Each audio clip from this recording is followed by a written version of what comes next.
salam di pinggir sumur. Jawab salam saya mudah-mudahan panjang umur.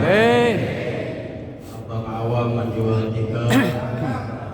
Yang nggak jawab salam saya mudah-mudahan segalanya bertukar. Assalamualaikum warahmatullahi wabarakatuh. Waalaikumsalam.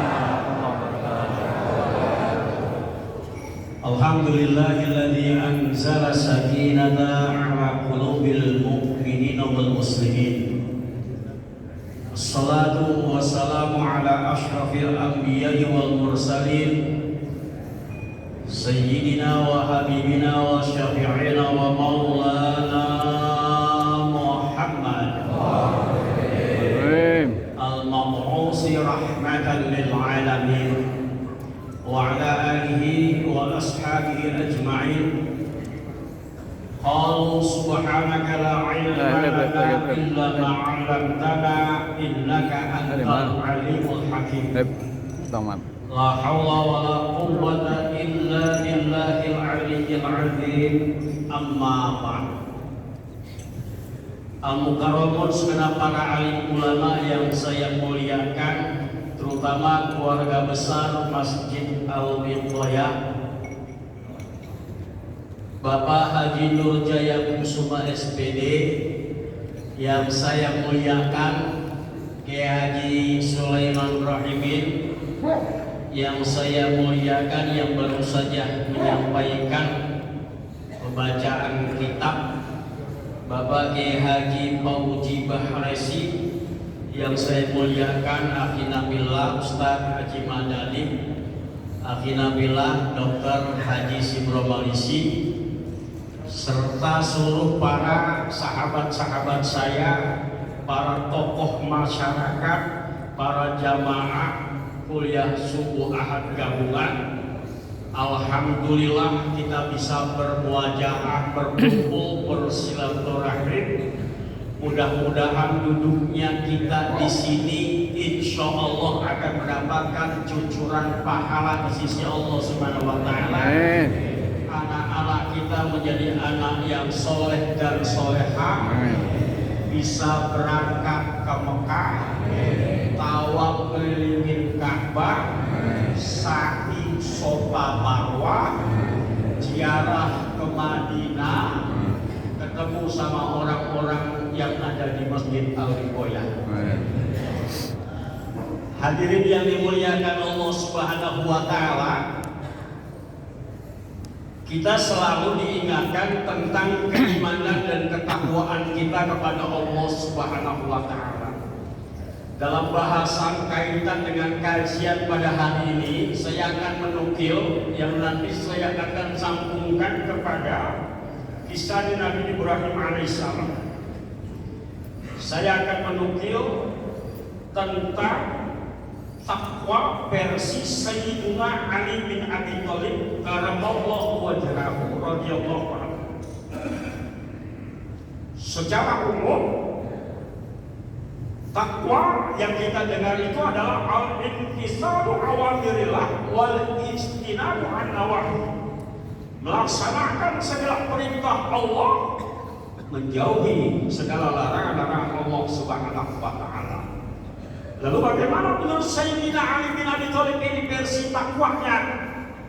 Takwa, kata Sayyidina Ali itu ada 4 sifat. Yang pertama kata beliau adalah al-khawf minal jalil, takut kepada Allah yang maha agung. Takut di sini bukan berarti takut seperti pemikiran kita. Jalan ke tempat gelap takut. Kalau orang dulu pakai mantra numpang-numpang, anak bagong mau lewat. Betul kan? Betul kan? Pakai numpang-numpang kalau jalan itu. Kalau sudah sangat ketakutan, ke kamar mandi aja ngeliat bayangannya sendiri ketakutan. Ada nggak yang begitu? Ada. Ngeliat bayangannya sendiri ketakutan. Takut ngeliat macan kalau datang ke hutan itu. Dia baca ayat kursi, Allahu la ilaha illa huwal hayyul qayyum la ta'khudhuhu sinatun wa la nawm. Kamar mandi wajah Macamnya baca doa makan. Allahumma barik lana fima razaqtana wa qina adzabannar.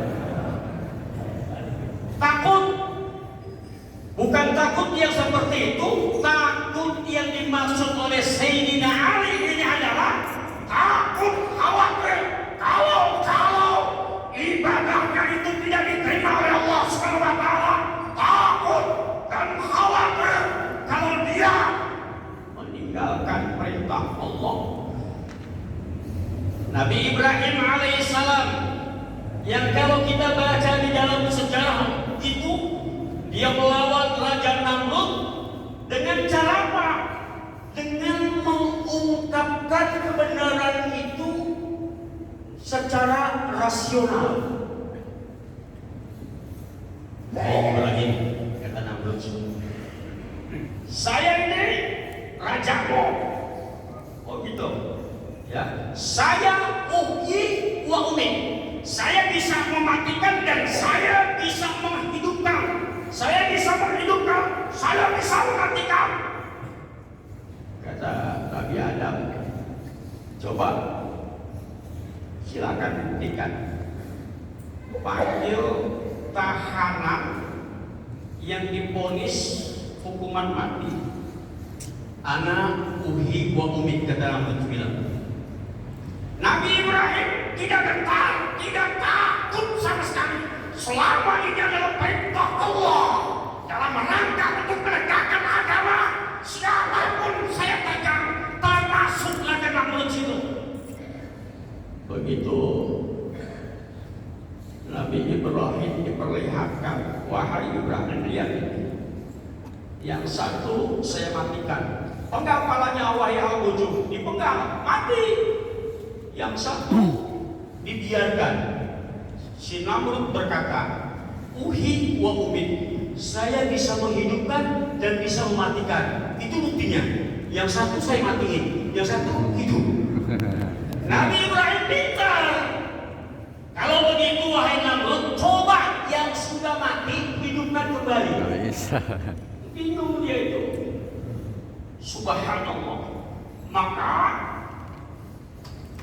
selama kita hidup itu kita harus menegakkan kebenaran. Ya, al-haqqu bila nidhamin yaghlibuhu al-batil binidham. Maka kebenaran yang tidak terorganisir akan dihancurkan oleh kebatilan yang terorganisir. Maka menurut saya itu Yesus Mahmud itu selalu memberikan kata-kata yang berurusan kalau menyinggung para penguasa itu dengan kata-kata pakai bahasa binatang. Saya coba, bapak-bapak tahu kerbau gak?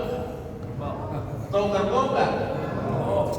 Kerbau itu kalau makan tidak pernah minta izin.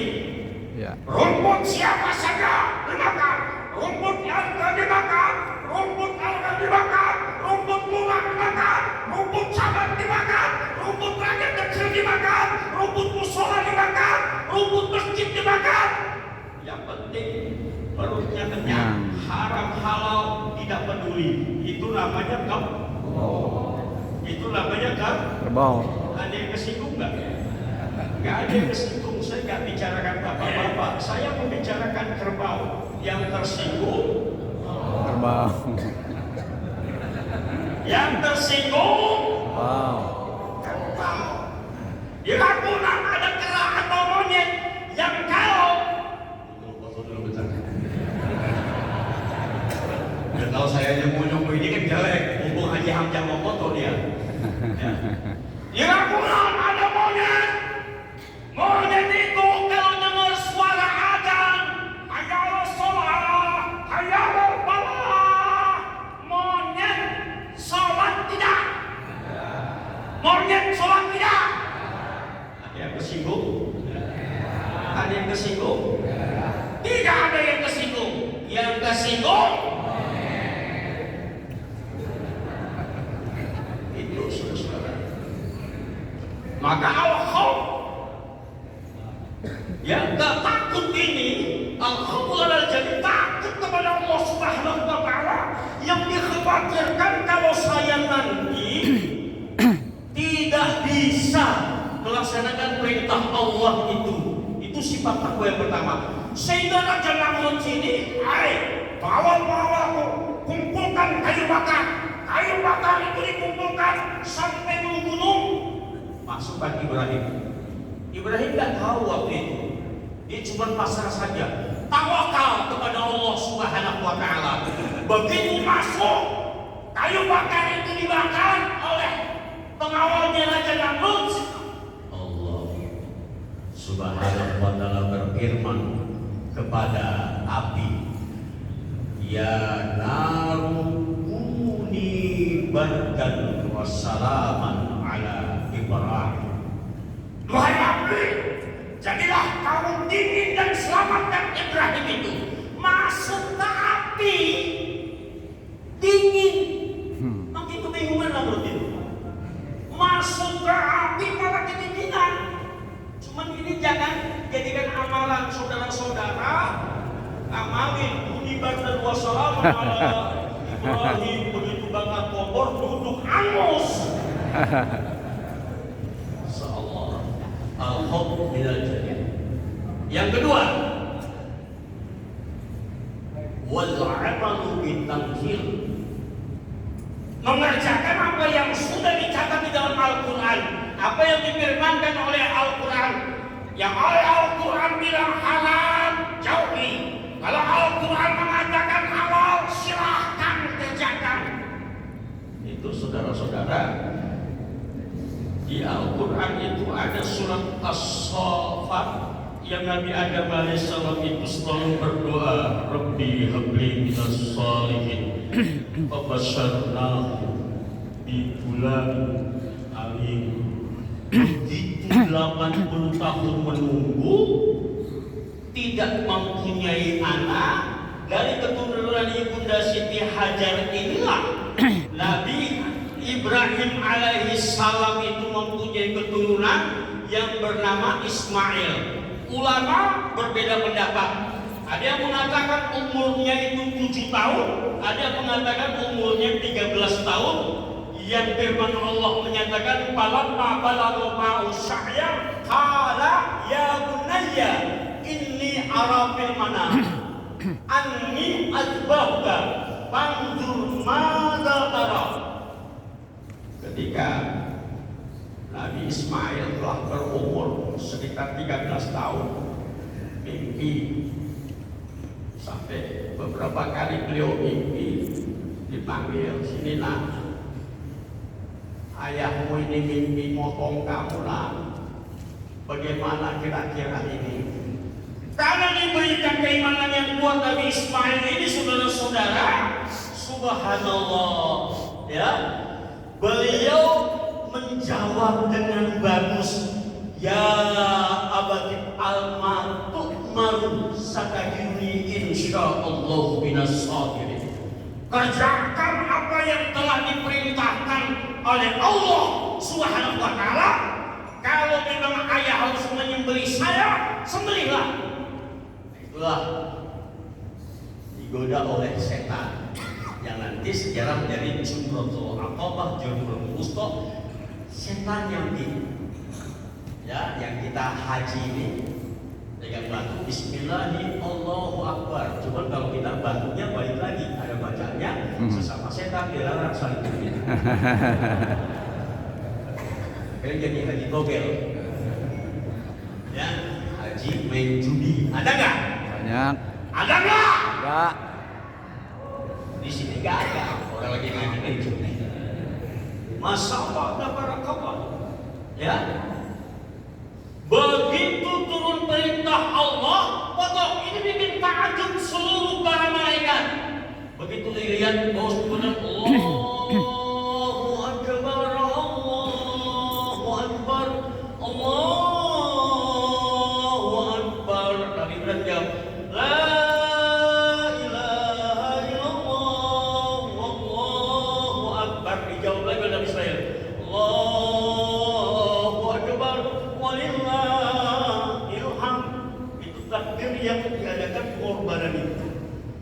Subhanallah.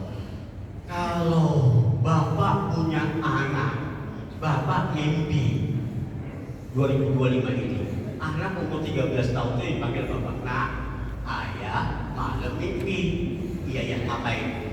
Suruh motong kamu, enak aja. Ayah aja keluar duluan, ngapa kita?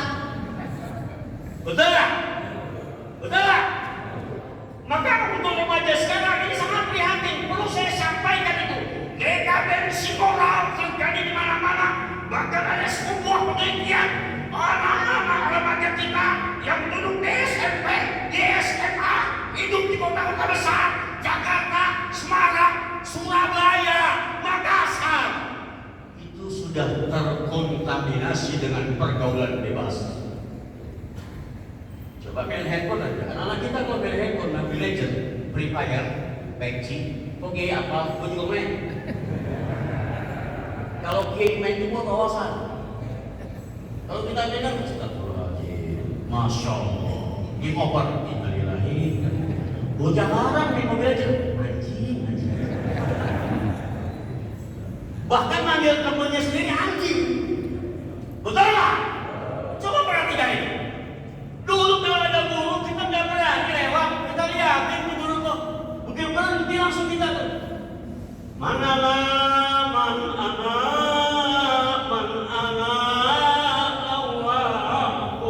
nikmat banget itu. Itu tahun 80 saya nyantai di Bayoran Baru, suasana di kota santri berasa banget. Guru agama saya itu kan kalau kita ngaji pakai air, ngaji berapa air udah loh. Dipecut tuh, tangan kita ditarik, salah ngobrol, salah, ya. Bikin lagu-lagunya juga enak, indah. Ingetin sama Tuhan, lagu-lagu dulu, ya. Wahai manusia, jika dirimu bernoda, ingat dosa. Enggak kayak bocah larang TikTok, bisa jadi negatif positif. Negatifnya bocah kita begini mulu. Maka ada penyakit sindrom megang HP itu. Kemarin saya ke Ampera itu, ada anaknya Pak Ustadz, ya Allah anak saya kebanyakan main TikTok, Mobile Legend, sampai stres kan. Coba 60% anak yang main game online itu sarafnya terganggu. Dipanggil susah, betul? Ya. Betul? Itu abah saya kalau udah DM belum sholat subuh kita loncat, loncat kita terus, wah marah nih abah, nggak mau kita main Google. 25 kita DM, ngisarakin, bisa nggak bongeng? Ya bongeng, kan saya tambah kayak begitu, ya. Maka manislah kau di masa mudamu untuk tersentuh di masa tuamu. Jangan sekali-kali kau tersentuh di masa mudamu. Kelak kau nanti akan menangis di mana tuamu. Bapak tua kupas-kupas bapak muda mendidik umur. Siapa yang masa mudanya dipuas-puasin, nanti jika bapak belum lebih berapa mendidik anak sekarang. Betul, betul. Bilangin sekali dua kali susah, bukan main, tapi orang dulu Masya Allah, tabarakallah, nikmat keadaan orang-orang dulu itu, adem ayem tenteram, wal amalu bitanzil. Lalu yang ketiga, wasyukru minal jamil warida bil qadir. Syukurilah apa yang telah Allah berikan kepada engkau. Sifat qanaah ini di 2025 harus kita tanamkan semuanya. Ya Allah, saya bersyukur ya Allah kepada Engkau masih bisa ikut gabungan kuliah subuh Ahad ini ya Allah. Ya Allah, ya Rahman, ya Rahim. Begitu hebatnya pemberian yang Engkau berikan kepada saya ya Allah. Tangan saya bisa saya gerakkan, kaki saya bisa saya jalan ya Allah. Terima kasih ya Allah. Kalau sudah kena penyakit susah, betul. Sakit itu mahal walaupun punya BPJS. Alhamdulillah BPJS saya belum pernah saya pakai. Walaupun ada kalau sakit ya tinggal telepon dokter Sigro aja. Ya kayak kemarin Bapak Rosin sakit cerita sama saya telepon dokter Sigro, jadi sudah kabarnya diganti. Enak kalau beliau dengan Ustadz, jadi Ustadz itu nanti kalau ke dokter Sigro insya Allah udah gratis, dikasih VIP, tapi jangan sampai sakit. Betul nggak? Betul nggak? Karena penting bukan main. Kalau saya hari ini ya Allah menderita, unjul ila man asfala minkum wa la tanjul ila man huwa fawqakum. Jangan kau melihat ke atas, tapi lihat ke bawah itu. Saya susah, ada yang lebih susah dari saya. Akan saya terima kasih. Baiklah dan rabbukum la in syakartum la azidannakum wa la in kafartum inna adabi lasyadid. Kalau kau bersyukur kepada Allah, Allah akan tambah nikmat yang ada padamu. Tapi kalau kau kufur, niscaya azabku itu sangat pedih.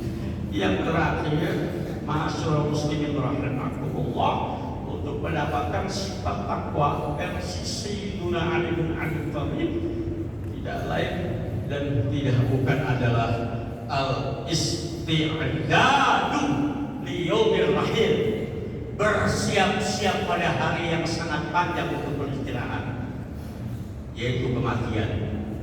Mati gak ada yang tahu sama sekali. Di musola saya Al-Wiqayah, namanya Pak Sugeng, saya akan ceritakan saudara-saudara yang 18:10 ketika imam, ini kejadian nyata di Gang Haji Raisan, baru takbir Allahu Akbar, itu takbir orang ikutin. Di Pak Sugeng takbir juga Allahu Akbar, cuman kayak ada suara orang bluk jatuh pak, ada kotak sekian namanya. Kenapa ada 4 orang kebatalin langsung sholatnya? Ini untuk menyatakan dia sudah meninggal. Oh, kita punya tim kesehatan di musola itu namanya Mayor Pauji, betul dia angkatan laut. Mayor Pauji ini dipanggil, Pak Mayor, Pak Dokter coba diperiksa. 3 Ustaz, tanda-tanda di mata, kalau sudah jatuh sudah tidak ada di dahi, terus di mata itu sudah kelihatan. Jadi intinya apa? 100% meninggal dunia Ustaz. Ya Allah, ya Rabbi, meninggal dunia di masjid. Belum lama juga tukang ojek online, begitu diperiksa jantung, meninggal dunianya di masjid. Makanya bapak-bapak yang punya jantung, sholatnya di masjid aja. Dan masih di sini maksudnya. Ini kejadian nyata ya. Orang yang biasa saja, orang Jawa ngaji itu Ramadan, kalau Ramadan itu ngaji barang sampai jam 1:30, pegang mau sahur kadang-kadang gitu kan. Ya Allah Ustaz, Masya Allah, saya kok ngaji susah banget gitu. Gak apa sih kak? Yang tidak berdua pahala, berusaha intinya dapat pahala satu ngaji pahala, yang kedua itu berusaha pengen ngaji yang benar itu. Subhanallah, tabarakallah, meninggalnya cakep banget. Ya, meninggal dunia dalam keadaan dia lagi takbiratul ihram. Disitulah orang yang dipanggil dengan sebutan mutmainnah yang sering kita baca, ya ayat Tuhan nafsul mutmainnah irji'i ila rabbika radiyatan mardiyah. Kenapa? Allah ridho kepada engkau ridho kepada Allah, sehingga tidak punya masalah dengan Allah, dia bisa langsung masuk surga. Sekian, assalamualaikum warahmatullahi wabarakatuh.